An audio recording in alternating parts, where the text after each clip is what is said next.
So, welcome everyone to Thrivecast, Unlocking Your Full Potential. I'm Oscar, I'm an emotional fitness coach, and I help people embody their higher self so they can live their soul purpose. And with me today, I have Katarina Hanssens Carlsson. Katarina, please introduce yourself to our listeners. Thank you, Oscar. So I'm a global entrepreneurial consultant, and what I do is I help my clients get clarity. Clarity is power. To find out their identity, their driving purpose, their compelling vision, and I do that in one day.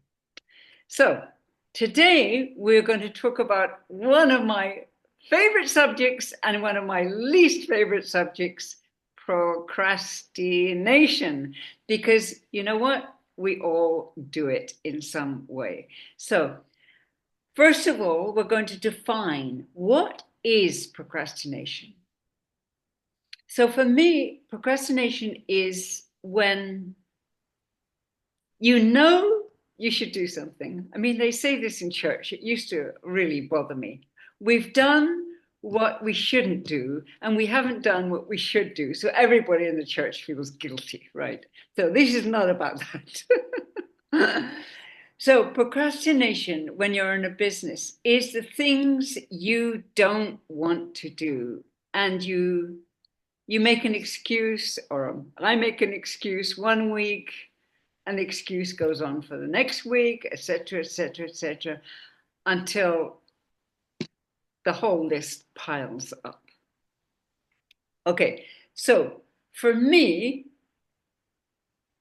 procrastination is a lack of honesty, of a lack of saying, okay, well, we need to do this, and we need to do it now. So yeah, that's my definition of procrastination. What you leave on the table. And what is really important is you don't get it done. And what's even more important is you make a list and you get it done. Okay, what's your definition of procrastination, Oscar? Yeah, I mean, the simple definition is simply that I I let go of doing things. It's like I know that this is necessary in order for me to move forward, or I need to have this hard conversation with someone in my relationship, or in order to get things to a next level, or I need to do certain things in my business in order to get somewhere. And I don't do it. I find reasons as to why I shouldn't do that. And I also find other ways where I look at the things that actually do not matter as much, but makes me feel that I'm I'm important. I'm getting somewhere.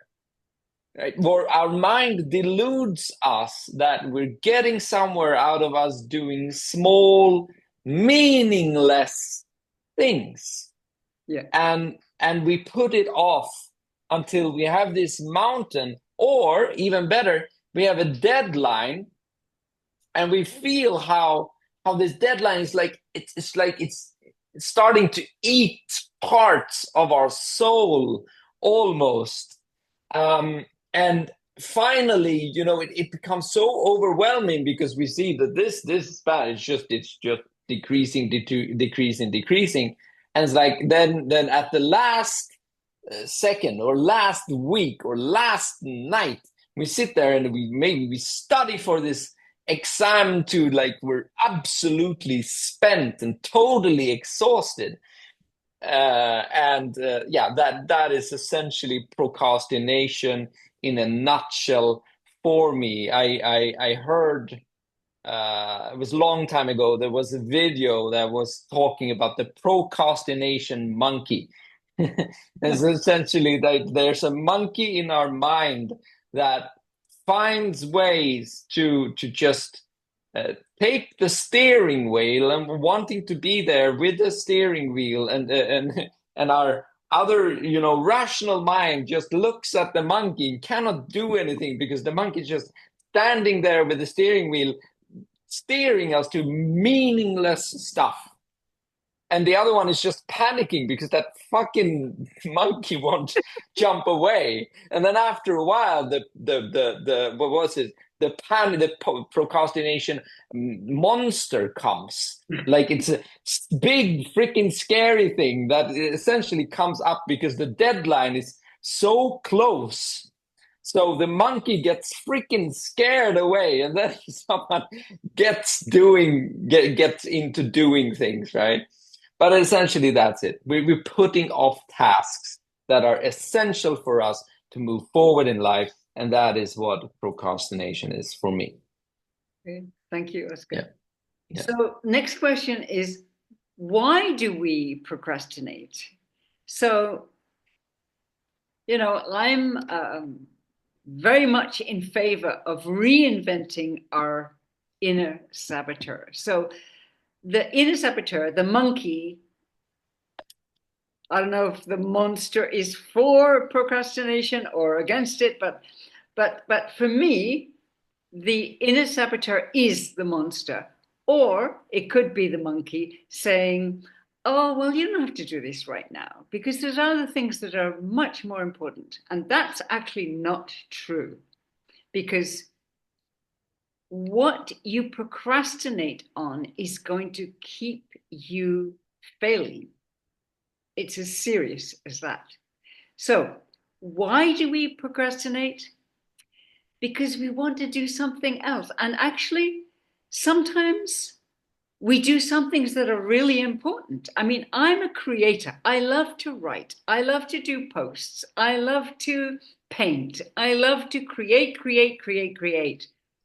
But then when it comes to techie stuff, or to taxes, or anything to do with authority, I put it off and off and off. And that affects my business. Now, who's in charge of that? My inner saboteur. And I know it, right? And it can sweet talk me into, oh, you know what, Katarina, why don't you do an extra chapter of your book? Or why don't you do this? It's much more fun. Or, you've just hurt yourself recently. Just leave this to another day. Well, when is that other day? It never comes unless you say, stop, I'm going to do it, whether I like it or not. And you know what? The feeling, when you write a list and you start doing it, and the feeling is great when you start to move forward and you get more energy. So, Oscar, why do we procrastinate? Well, I would like to paint a picture.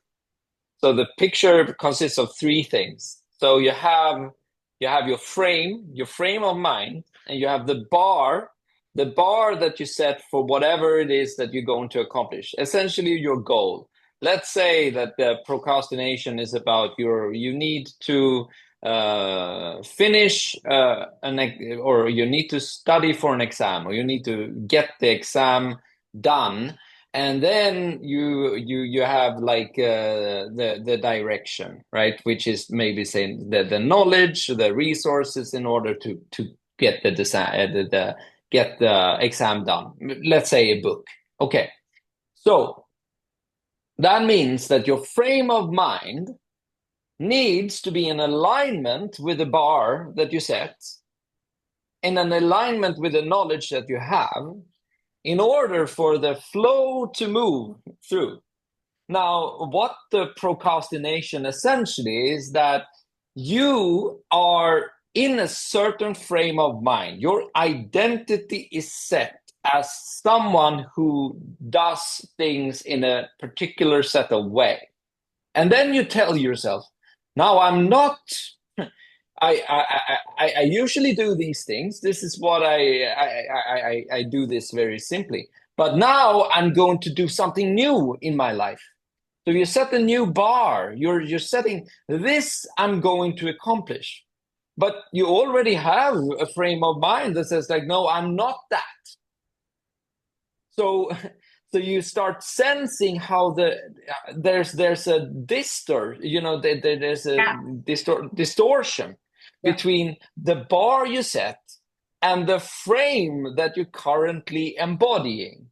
And you feel that because how do you feel it? Well, because you put that there and you're saying to yourself, you feel inside of yourself like I don't want to do it, or I hate it, or it's frustrating, or that's not who I am.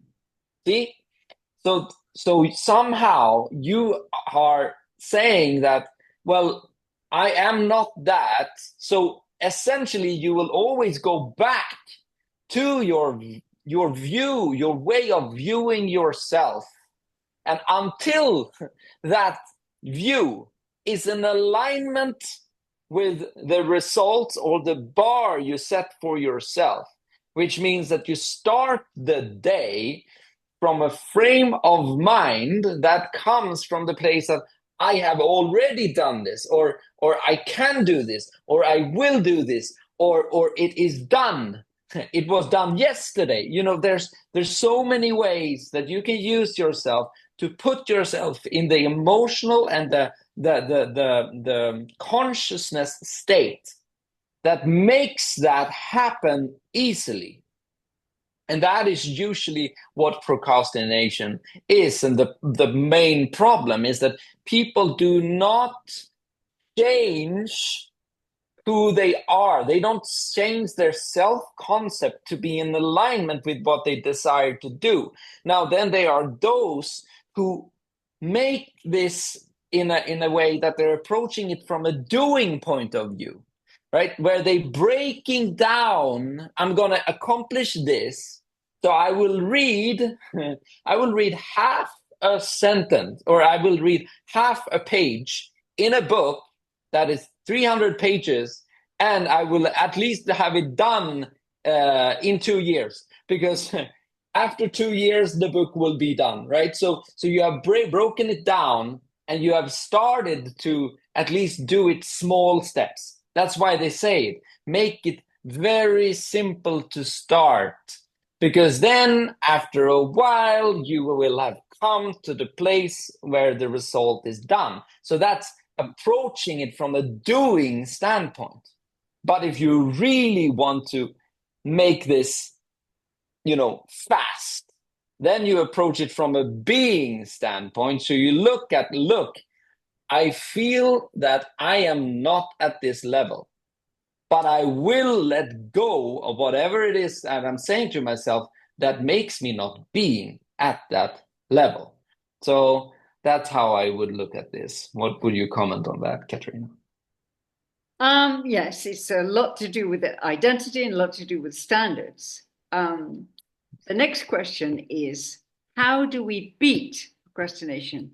And I think, as you say, and identity is very, very important. So I know that I'm a visionary. I know that I'm a creator. Am I an organizer? I have organizational skills. You have to if you're running a business almost by yourself. I mean, I have a global team, but um, I am not a born organizer, nor am I a born marketer. So those are the things, because I'm not born uh, with these skills, as I am born as a visionary, then I will procrastinate on organization. I will procrastinate on marketing because I don't feel that I'm necessarily good at it. Now, do I have to do all of that myself? No. I mean, I have to build my business so that I can pay for people to organize for me. I can pay for people to market for me. But I have to watch that I don't just keep creating, because that's fun for me. It's not necessarily fun for other people. So define who you are. First of all, are you an organizer? Are you a marketer? Or are you a visionary? And then decide that, for example, for me, that I'll make a list of all the organizational stuff, all the marketing systems, all of the stuff I have not done. I'll make a list and I haven't decided yet, but I'll do one a day, for example. Because there's another thing to this, is that I heard somebody say, and this was a consultant for Coca-Cola, I think, and he said, just do it. And he said, just do the most difficult thing first. Now, for me, that doesn't work. And it may be a gender thing. For me, I just do a small thing. And that works because I create energy and I go, oh, that was easy. I'll do the next thing. I'll do the next thing. For other people, and it may be men, it may be people with a different mindset, they go for the biggest one first and then they get a surge of energy. So for me, that's how you beat procrastination, because the inner saboteur wants you to procrastinate and it wants you to fail. Why? Because then it has power over you. But you have way more power over it. So beat procrastination by deciding who you are, make a list, and either decide I'm going to do the easiest ones first or I'm going to do the most difficult ones first. It's up to you. So, Oscar, what do you say? How do you beat procrastination? Well, I would say that it would start with, first of all, becoming really clear of what is it that you're desiring to do, right? But what is the result that you're looking for? What is the bar that you're setting for yourself? And then I would like to tie back to the idea that we spoke about before about being a visionary, that we spoke about last week about Steve Jobs.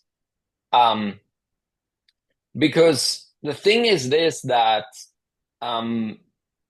if we raise the bar only 2 times than what we're currently at, or 3 times, then we will still exist in the same, we are competing on the same arena as others. Now, however, if we raise the bar to 10x, then our mind is forced to rethink how are we going to even get there, right? As an impossibility is placed upon the mind, and we're saying that is where I desire to go, then we will automatically be compared in our frame of mind towards that.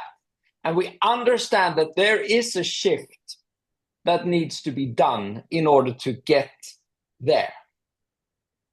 So if we really want to accomplish something, put it in a very high level, because then you start looking at things and start breaking it down and saying, look, is this problem in my frame of mind? Is this problem about the bar? What is it, the systems and the practices I have in place? Or do I need more knowledge? Do I need more resources? Do I need more people?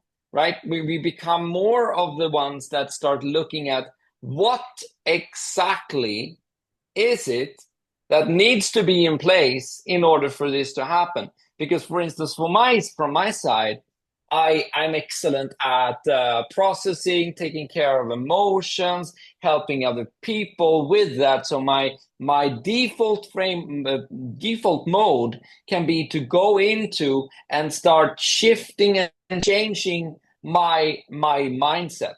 My frame of mind, the way I view myself, how I need to be essentially to get to the bar that I set for myself.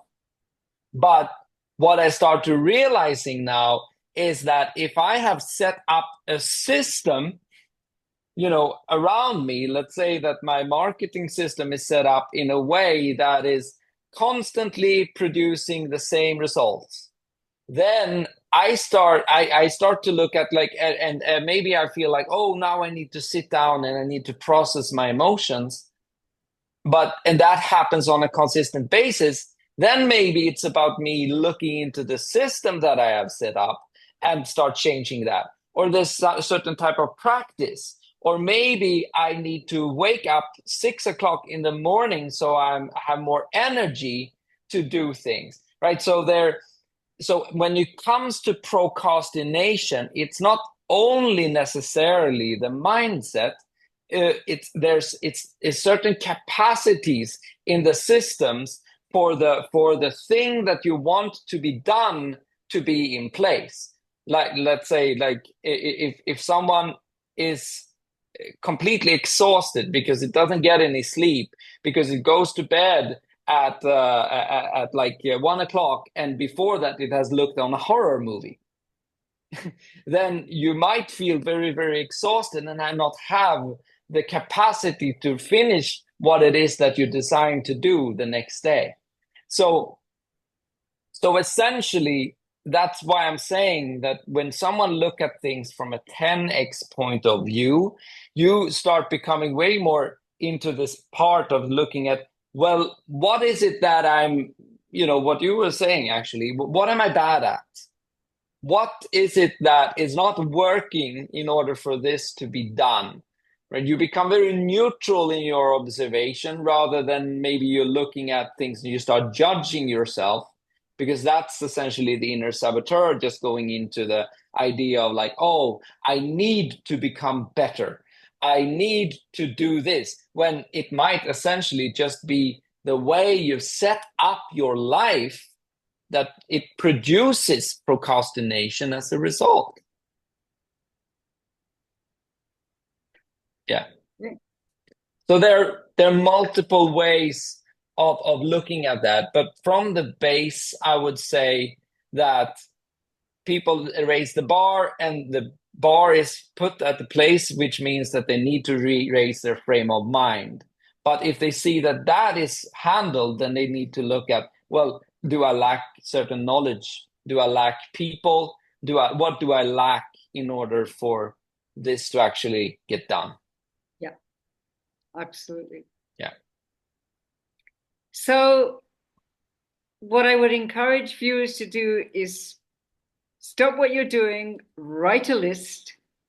I've just written a list of 11 procrastinations, and I will do one of them today, and then I'll continue on my list. But it feels good that I'm actually getting honest with myself. These are the things I have to do, and I will do them. And it's actually quite exhilarating. It gives me energy now. Instead of coming up with a story which drains my energy, or worrying about it, or going into anxiety, or worrying in the middle of my meditation. Now I've got a plan. These are going to get done. And I'm good at deadlines, and I'm good at saying, if I've made a list, I will do it. I'm good at that. So Yeah. I would encourage viewers to do that. Yeah, I would really go into what you were saying there. Exactly. Honesty. That's where it all starts, first of all. Like, be very honest. Okay, I didn't do this, or I say this to myself, or this is what is required.